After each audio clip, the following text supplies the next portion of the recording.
Thank you very much for that great introduction. I used to be a hard grader. I'll be talking about that tonight. I'm not a hard grader. I guess I am a hard grader now, but not everything is relative in this world. The last lecture, and I'm glad to give it a second time, was an honest lecture. I received an email from a colleague who was retired saying, "Speak honestly." So I will, and I regret that a couple of things I'll say, may step on toes. Forgive me, the choice is between being honest and not stepping just a little bit on toes, but there's much to say, and I thank you for having me here to say it. Because students, as I said in the lecture, are inevitably curious. I've long thought that last lectures ought to begin with professors mentioning, as long as they did very, very briefly, their background. I'm a native of Detroit. That city, which was once wealthy and flourishing and had a fine school educational system, had one magnet high school. My mother was a math teacher. Can you hear me if I move this microphone? Can you hear me okay now? If you can't, please raise your hand. Can you hear me, sir? Good, thank you. I know, I said sir, I do know who you are. My mother was a math teacher at that magnet school until she married at age 24. She had a fast mind. She could multiply 4 digits by 4 digits in her head and get the results very quickly, and could not understand why her children could not do the same thing. My father was a muscular Christian. He was very much like, he was right out of that film about muscular Christianity called Chariots of Fire. When I saw that film, I felt as if bands of steel were tied around my chest and were pressing in. And when I talked to his former athletes, they all said the same thing. People would say, "I'm going to," and I'll name the school in a minute, so-and-so, not because I wanted education, but to play for Holmes. And I was interested in that comment. Like many muscular Christians, he went into coaching after college because muscular Christianity viewed athletics, particularly track and field, which was king at the time, and at one time produced enormous numbers of Rhodes Scholars. They viewed athletics, believe it or not, as a way to build character. He was at DePauw University as a coach in Indiana. He left there to take what was apparently a plum job, director of athletics, founder of the athletic program, coach of all sports at the new City College of Detroit, which was later renamed Wayne State University. But he got trapped there. He had tenure, which is unusual for or it's not common for coaches, and his wife did not want to leave Detroit, so he had to stay there, but he was dedicated to his working class university. He had an indoor track built in the 1880s. He had an outdoor track located in an industrial waste, but he still produced national champion after national champion. We are more products of our backgrounds than we know, so it's not surprising that throughout these 46 years, can you hear me now? Yeah, 46 years, I have constantly wanted William & Mary's classrooms to produce the equivalent of national champions. One of the best ways to understand what William & Mary is, I think, in the year 211, is to understand where it came from. It was, of course, one of the premier colleges in colonial America. At one time, its Board of Visitors even sent financial aid to what it called, quote, the struggling infant school in New Haven, end quote. But after the American Revolution, William & Mary became a college struggling for its own existence. It lost its endowment and its state and British support. The capital moved to Richmond. Williamsburg became a backwater, and it had a reputation for an unhealthy climate.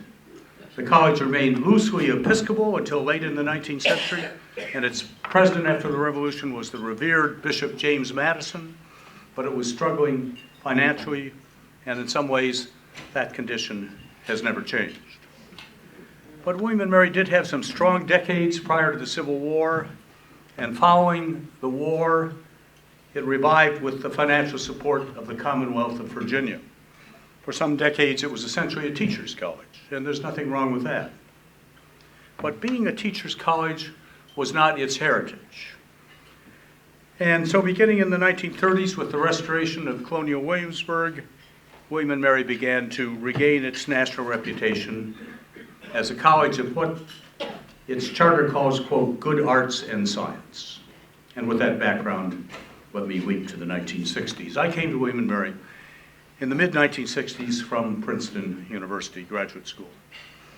At that time, the college's undergraduate enrollment, and some of you were here then, was about 3,700 students. It had only a few graduate programs and a small law school. Its state funding at that time was extraordinarily, unbelievably low, but its faculty took on the burden of spanning the gap between low funding and quality education. And they did so by working very long hours. When I interviewed, the teaching load had just changed from 5 courses a semester to 4 courses a semester. Quote, I woke up at 2 a.m. with pains up and down my arms and back. One professor who held a Harvard PhD and began teaching at William & Mary in the 50s once wrote me, quote, I was 31. I had just finished my first year at William & Mary, and I thought I was having a heart attack, end quote. And this professor continued, quote, my wife called old Dr. Bell, and Dr. Bell, to his great credit, immediately came over to faculty apartments and examined me. He decided that it wasn't heart, but he wanted to put me through a series of tests. Ultimately, he diagnosed my problem as nervous exhaustion. If you were conscientious, the professor concluded, it was tough, grueling work at William & Mary in those days, for the faculty was trying to achieve excellence with very little financial support, end quote. And that's a typical story from the period, and that's what I experienced for many years when I was first here. Today, the faculty load at William & Mary is 2 courses a semester, a reduction caused by the new emphasis on research. Having even beginning faculty, fresh from graduate school, teach only 2 courses a semester, of course, inevitably affects education. The number of courses each professor offers in a semester declines, the curriculum shrinks, the size of classes offered, however, increases. It is a research-driven change, and despite what we hear, research does not always add to quality education. What was the faculty like when I came in the 1960s? Well, many had been recruited from the graduate programs of prestigious universities in the 1930s, and they'd helped to form the William & Mary of today. The dean of the faculty, Harold Fowler, held degrees from Dartmouth and Harvard. The chair of English, Fraser Nyman, had gone to Amherst and Harvard. Can you hear me, incidentally? I keep fading in and out of this microphone. Can you hear me in the back? Yes, no? A little bit more. Little more microphone? Little more microphone. And other faculty in English, which was the department that I served in initially, held PhDs from Chicago and Princeton, Yale, Columbia, and Duke. In government, Warner Moss, a renowned figure on campus, was a native of Surrey County, Virginia. But he'd taken his PhD at Columbia, and for a time he'd worked there for Mayor Fiorello LaGuardia.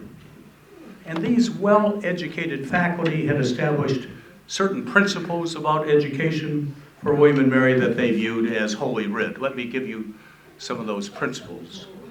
First principle, they formed a system of faculty governance that pretty well ran the school. Second principle, they believed classes should be as small as possible. Like most schools, William & Mary had large introductory classes. But I recall that my first classrooms could not seat more than 35 students, and usually I had fewer. It was some years before I had 35 students in any class, more than 35. Third principle, most agreed that no teaching assistants should teach or grade papers. In fact, most believed that no teaching assistants should exist at William & Mary. Well, at William & Mary at least. We had all been teaching assistants. To this day, whenever a student asks me what a TA is, I ask them to define the term, and I write it out and stare at it and so on, and they try to teach me what it means. Fourth principle, the faculty and board of visitors agreed that the college should be called just that, a college, not a university. The fifth principle, from the 1930s on, most of the faculty believed that the same high grading standards that existed at the best colleges in the nation should be applied at William & Mary. Because in that way, so most faculty thought, William & Mary's graduates would be competitive with the graduates of the more affluent schools. Their transcripts, that is to say, could be trusted. I recall philosophy professor Frank McDonald, a William & Mary alumnus who took his graduate study at Harvard, talking about academic standards. And I recall him saying with shining eyes, quote, "We take the valedictorians of little rural high schools in Virginia, and some of them first hang in there by their fingertips, but by their sophomore year they're beginning to hit their stride, and by their senior year they go on to law or to graduate school at Yale or Chicago or Harvard, and they compete on equal standing with students who have had all the advantages." End quote. That was inspiring stuff for a young instructor to hear. And I might add that my first freshman class included a student from Big Stone Gap, Virginia, a town actually farther west than Detroit. And she went on from William & Mary to graduate from Stanford Law School. In my observation, William & Mary held firm to these principles until about the year 2000, roughly speaking. In the earlier years, we were grading at about the level of Stern Swarthmore. Graduate and professional schools trusted William & Mary's grades. Even a B average from William & Mary would allow you to enter medical college at Virginia. Now, from the 1970s through the 1990s, I taught occasionally at other places in Virginia. And the gap in grading standards and general expectations of students between two schools in particular that I taught at was great. In fact, I'd expected no gap at all, but it turned out that to have any enrollment at all at that school, every time I taught there, I had to markedly raise my grades and reduce my syllabi. Every William & Mary alumnus I knew who went on and had some relationship with that institution reported the same difference in educational expectations and standards. William & Mary was tougher by far. But by the 2000s, this gap between the two schools, fortunately or unfortunately, had substantially narrowed. It hardly exists now. They had not changed their grading.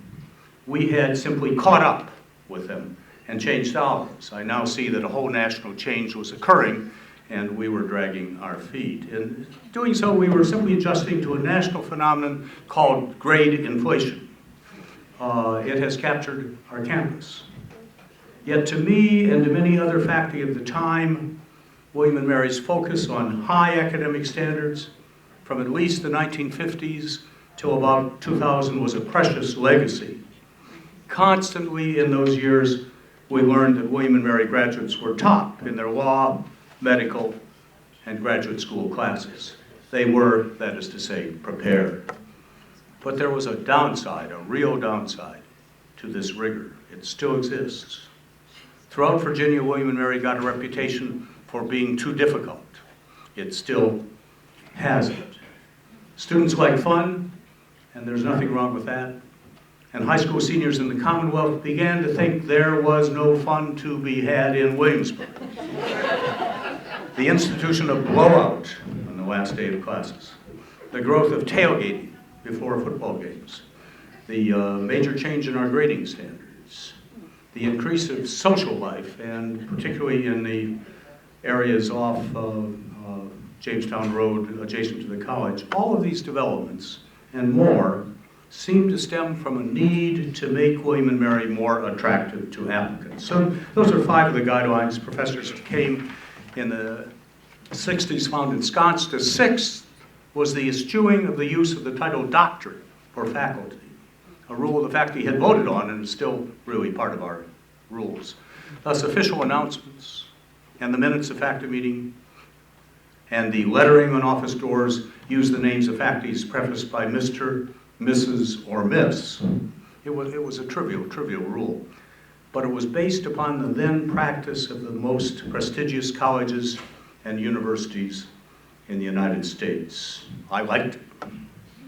A seventh guideline was a suspicion of big-time athletics. In the early 1950s, William & Mary had been the scene of a national scandal. Coaches had changed the high school transcripts of applicants, particularly those of football players. And the faculty felt seared by the experience. They talked frequently of it.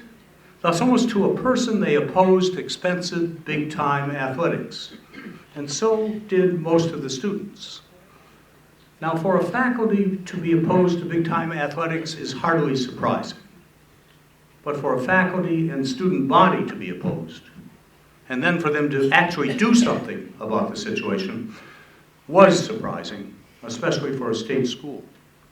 And 15 years after I came to Williamsburg, in 1980 and 1981, William & Mary students and faculty, as some of you will remember, rallied against the proposed expansion of our football stadium. With the help of a shaky national economy, those protests succeeded in keeping the seating too small to allow big-time football to return to campus. So those were some of the principles I found at William & Mary when I joined its faculty as a young man. The school was dedicated to undergraduate education. The all-consuming interest of most faculty lay in trying to give undergraduates 4 years of education that rivaled the education available at the most expensive and prestigious colleges in the nation. And so the old faculty members talked a lot in the wigwam about education. There were exceptions, but most faculty conscientiously attended faculty and committee meetings. Most knew their students, many for life. In those days, the lecture method was the primary mode of instruction, and to some extent it still is. And every department had some outstanding lecturers. At least 3 faculty, Woodbridge of the tiny law school, Locke of philosophy, and Johnson of history, won national teaching awards. I've now sat in on the lectures of all of the professors at Michigan, who are known as the best lecturers on campus. An alumnus wrote me some years ago after he joined the faculty of the University of Michigan in Ann Arbor, quote, "But none of them, not one," he concluded, "was any better than Harold Fowler or Ludwell Johnson," end quote. I often think fondly of those days. I recall the alumnus who taught in biology and who wrote all over the world to secure rare plants and trees for the campus at his own expense. When he walked on campus, he was the only faculty member whose gaze was fixed on the ground because he was checking on the health of his trees and plants. I recall the history professor whose doctoral dissertation remained in print for 40 years, but whose teaching load was so heavy that he never published another book. Yet student after student of his gained admission into the best graduate programs in the nation, and one became provost at Yale. I recall, too, a conversation where an English professor analyzed in some boring detail, for heaven's sakes, the grades he gave in freshman English, and they were not high, to the current, at that time, governor of Virginia. He still remembered them after all these years. I also recall how William Guy, an alumnus, built up one of the best undergraduate chemistry departments in the nation for undergraduates. I also remember learning that Earl Greg Swim created a remarkable research library with hardly any money for acquisitions. I recall Richard Newman of Art and Art History, whose doctoral dissertation at Yale on the Gothic revival was so good that art historians continually cited it as a standard. Yet Newman never turned his superb dissertation into a book, but he put enormous time into his lectures. And I remember Margaret Hamilton in government, Stanley Williams in psychology, Dudley Jensen and Joe Agee in kinesiology, phys ed at the time, Althea Hunt and Howard Scammon, who put the theater department on the national map, and I first met Howard Scammon at a party in this very building because it was then faculty housing. I remember Tom Thorne, a painter and historian in art an art history who actually moved an 18th century house to Williamsburg.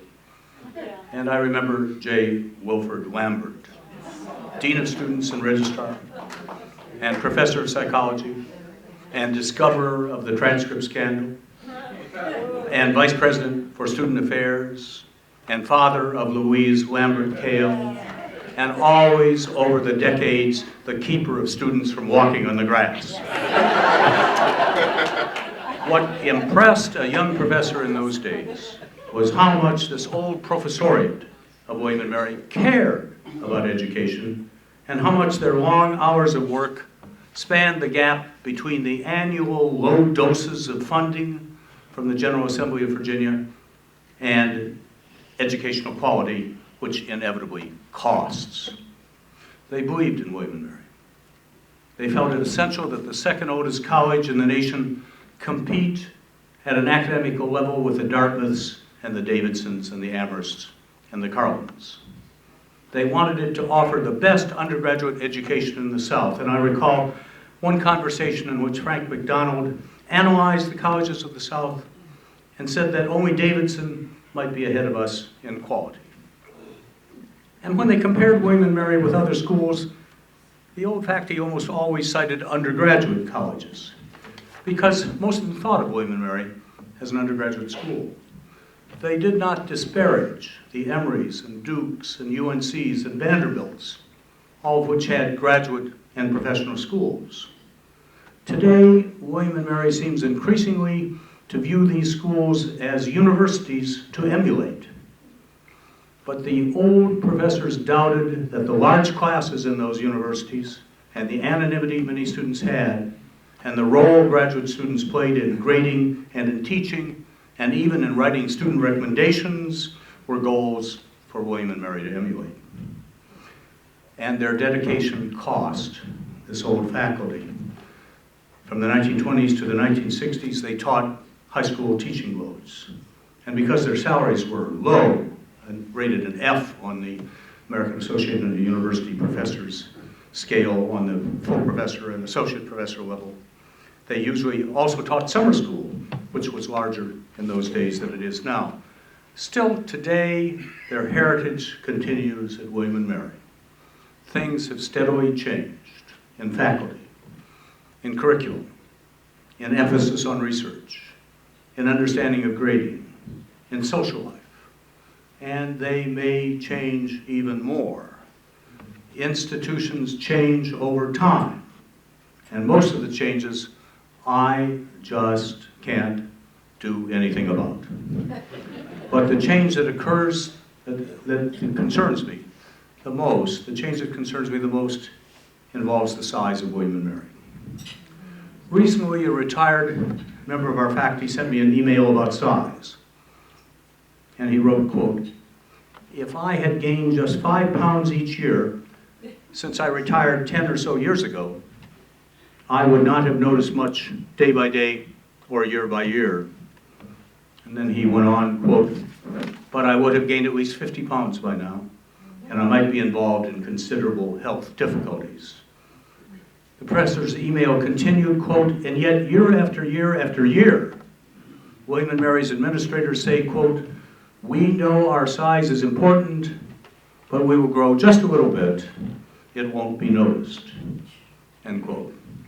The message concluded, quote, "Over the years, I have thought about growth seriously and often. I have studied it. And my strong conclusion is that if William and Mary loses its size advantage, it just loses. What we will be left with, if we continue to grow, is that good students faced with a choice between UVA and William and Mary will be less and less likely to choose the college as it gets larger. And that is because," this professor continued, "for William and Mary, size is the attraction, it's the allure, it's the good." End of quotation from a retired professor in one of the science departments. Now, William and Mary was established in the colonial period as a small church school. It has grown markedly in the 20th century, but it remains smaller than most state universities. At least one other school besides William and Mary was established in the colonial period as a church college and also in time became a state university. And that other institution is Rutgers, founded in 1766 by the Dutch Reformed Church. All credit to Rutgers. It has offered a lot of people a lot of education over the years. But over time, it has become very, very large and diverse. At one point in its history, people viewed Rutgers as an Ivy League school, but few view it as that anymore. To me, a principal danger for William and Mary is that in time, it could become another Rutgers.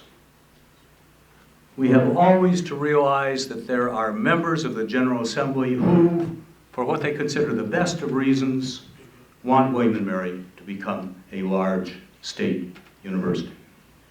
We also have to realize that there are legislators and citizens who have no experience at all with small colleges and who understandably resent the idea of William and Mary refusing to accept more students.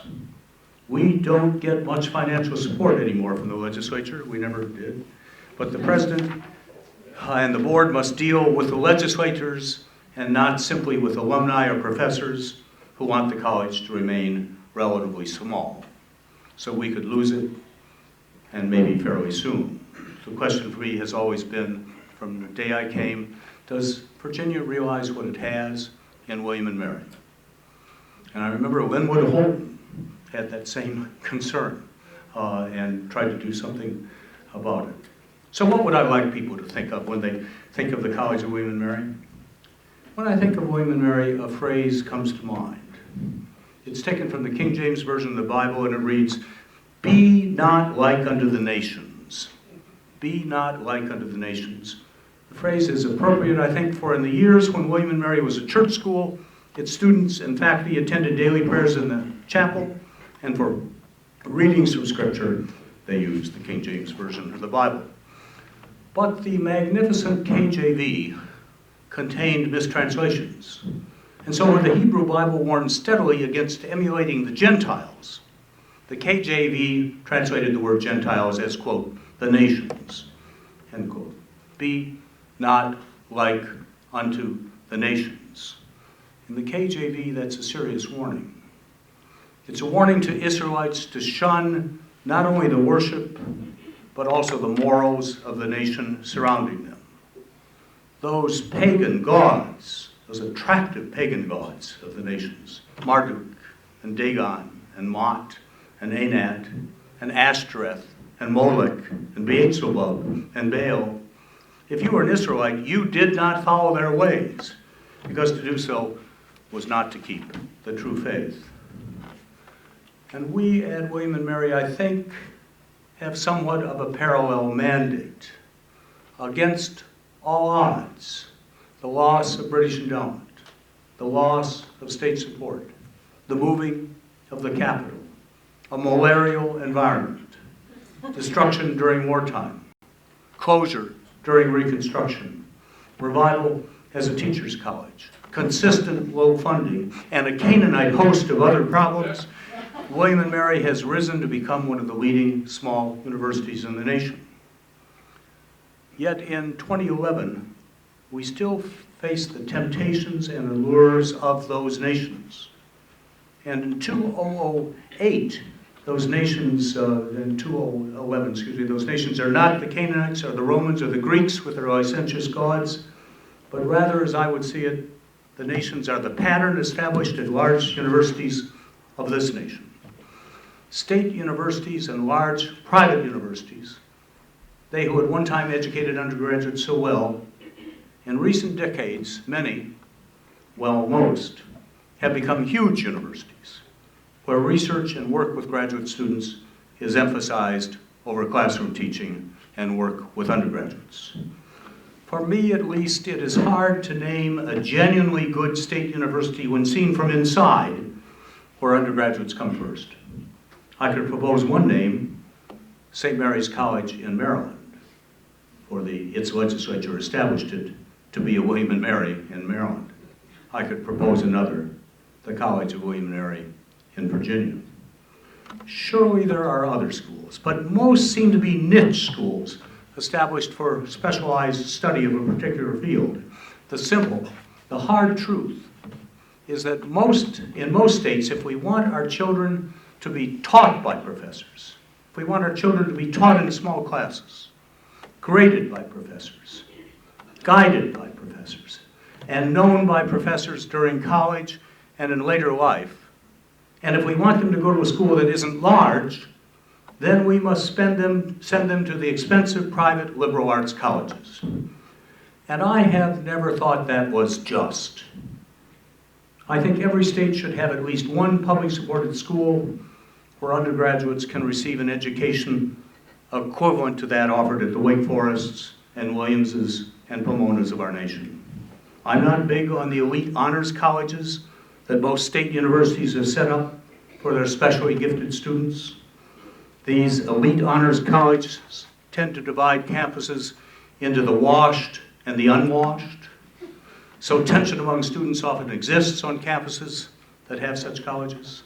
What I would prefer are state schools where students are good across the board, one in each state, and not simply restricted to a complex of buildings off by itself. And the splendid thing is that at William and Mary, we've maintained that undergraduate liberal arts and sciences tradition. Our graduate and professional schools have become important, but we continue to see our primary responsibility as undergraduate education. We've not, that is to say, at least not yet, become like unto the nations. But it has not been easy, and we have been obliged to lose a little bit of that character virtually every year. At almost every state institution across the nation, the pressures to grow in size and to gain a national reputation through size and sheer mass, and to win national acclaim through athletic prowess, and to establish graduate programs that grow, those pressures are relentless. There's a steady drumbeat calling campuses to join the nations. And at some point, we may be obliged by external forces to do that. I see us as closer to what, for me, is a discouraging change than we were even a few years ago, even though I support the administration of this college very strongly. And we are much closer to it than we were in 1965. And if we do give in to that persistent pressure, that drumbeat, this will mean embracing Marduk, the steady expansion of the undergraduate body, and incorporating Dagon, large classes, and accepting Mott, anonymous classes with a rumor of a professor in front, and yielding to Anat, classes graded by graduate students, and canonizing Ashtoreth, classes taught by graduate students, and giving in to Moloch, the human sacrifice of undergraduates while they're in college, and waiving the pennant for Beelzebub. And that means big-time, expensive athletics with coaches paid 4 times as much as the university's president. And finally, it will involve bowing the knee to Baal, which is the whole damn thing put together. I hope that never happens in Williamsburg. I hope that the future of William and Mary won't become like unto the nations. But I can't do much about that. I've been very happy here. I haven't been able to do much about it in the 46 years I've been here. I wasn't able to do anything about it from 1985 to 1992 when we grew relentlessly, but maybe you alumni can. And so I'm done. But a final word to the students I addressed in the last lecture and to alumni tonight. In the years ahead, waning in number now, in the living of our lives, let us always keep in sight the central core of our highest responsibility, which is to love God or whatever high ideals we put in that place, and to love our families and our friends and our neighbors, and to be impatient of artificialities and trivialities, and to take no notice of the evil done against us, and to be just, to be compassionate, to be kind, to be as generous as our natures allow us to be to use our talents and our imagination in the service of the good, and to refuse always to bow the knee to Baal. And let us always remember the heritage this historic college has given us. Thank you.